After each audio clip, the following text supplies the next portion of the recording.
Hi guys, तो आज हम बात करने वाले हैं अर्गेटिव वर्ब्स क्या होती हैं। चलिए गाइस समझते हैं। मान लीजिए यहाँ पर मेरे पास एक चेयर रखी हुई है। अब इस चेयर को मैंने बोल दिया मैंने चेयर तोड़ दी, आपने चेयर तोड़ दी, मोहन ने चेयर तोड़ दी। अब किसी ना किसी बंदे ने चेयर को तोड़ा तो वो डूअर कहलाएगा। अब आपने सेक्शन को करा तो ये डूइंग एक्शन हो गया। ठीक है, तो मैंने बोल दिया कि आपने चेयर तोड़ी, यू ब्रोक द चेयर। अब मैं कह रहा हूं यार ये चेयर जो है ना, ये चेयर टूट गई अपने आप, है ना।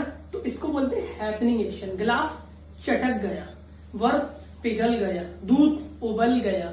जब एक्शन खुद ब खुद हो जाए तो वहां पर हमें अर्गेटिव वर्ब्स लगाना पड़ती है। हमें क्या करना पड़ता है बताता हूं। जैसे कि तुमने चेयर तोड़ दी, यू ब्रेक द चेयर। अब चेयर टूट गई, अब क्या करूं? अब तो यहाँ पर कोई डूअर है ही नहीं, अपने आप हो गया। यहाँ पे सब्जेक्ट में क्या लगाऊं? कोई सब्जेक्ट ही नहीं है जिस बंदे ने इस काम को करा। मुझे तो यही पढ़ाया गया है कि सब्जेक्ट चाहिए, तब जाकर हम उस वर्ब को पुट कर सकते हैं। फिर ये मेरा ऑब्जेक्ट है, बट मैं कह रहा हूं यार ये ऑब्जेक्ट जो है यही टूट गया अपने आप, कोई सब्जेक्ट ही नहीं है मेरे पास। अब इसको बोलते हैं हैपनिंग एक्शन। और इन हैपनिंग एक्शंस में जो मेरा ऑब्जेक्ट होता है उसको ही सब्जेक्ट बना देता हूं। ठीक है, तो मैंने बोला कि चेयर टूट गई तो चेयर से स्टार्ट करूं। The chair Brock, simple. ठीक है, देखिए मान लीजिए वो गेट रहा है, गेट है मेरा।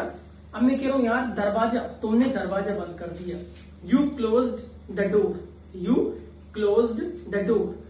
ठीक है, अब मैं कह रहा यार दरवाजा बंद हो गया। अब the door closed, the door closed. मुझे किसी गोट लगाने की जरूरत नहीं है, मुझे गोट के पीछे नहीं भागना है। The door closed. ठीक है, अब मैं कह रहा हूं यार कि जो जैसे कि मैंने बोला कि मैं खड़ा हूं, तो मैंने कहा यार मैं कुछ प्लांट लगाना चाहता हूं, तो मैं लगाना चाहता हूं।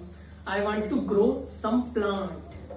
अब मैं कह रहा हूं यार पौधे बढ़ रहे हैं, प्लांट्स बढ़ रहे हैं, तो क्या मैं बढ़ा रहा हूं? वो खुद ब खुद बढ़ रहा है, तो प्लांट से स्टार्ट करो। The plants are growing. ठीक है ना। अब मैं कह रहा हूं कि यार बर्फ पिघल रहा है, आइसक्रीम पिघल रही है, खुद ब खुद पिघल रही है, क्या मैं पिघला रहा हूं? नहीं, आइस इज मेल्टिंग। अब मैं कह रहा हूं जो हीट है ना, हीट चॉकलेट को पिघला रही है, heat is melting the chocolate. ठीक है, अब मैं कह रहा हूं चॉकलेट पिघल रही है, चॉकलेट इज मेल्टिंग। ठीक है, जैसे कि वाटर का ले लेता हूं मैं कि यार पानी जो है उबल रहा है, वाटर इज बॉइलिंग। अब मैं पानी उबाल रहा हूं, I am boiling the water, I am boiling eggs. तो हम ऐसे यूज कर सकते हैं अर्गेटिव वर्ब्स का। ठीक है, अब जैसे कि मान लीजिए मैंने बोल दिया इंक्रीजिंग, मैं तुम्हारी सैलरी इंक्रीज कर रहा हूं। I am increasing your salary, मेरी सैलरी बढ़ रही है, माई सैलरी इज इंक्रीजिंग। ठीक है, तो ये हमारी कुछ वर्ब होती है जिसको हम हैपनिंग भी बना सकते हैं और डूइंग भी बना सकते हैं।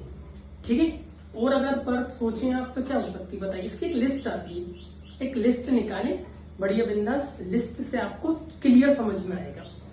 ठीक है गाइस, जैसे कि मान लीजिए कि लाइट टर्न है, तो मैंने लाइट टर्न ऑफ कर दी, I turn off the light. अब लाइट अपने आप हो गई, the light turn off, the light switch off. तो मैं इसे ऐसे कर सकता हूं, कंप्यूटर बंद हो गया, द कंप्यूटर शट डाउन। और मैंने कंप्यूटर बंद कर दिया, I shut down the computer. मेरी जैसे कि मैंने बोला कि price is decreasing, I am decreasing the price, I am deducting money, the money is deducting.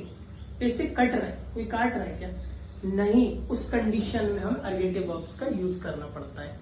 I hope guys समझ में आ गया होगा आपको अर्गेटिव वर्ब्स। यानी हम सोचते थे यार कि कार टकरा गई, कार ने हिट कर दिया, तो कार कैसे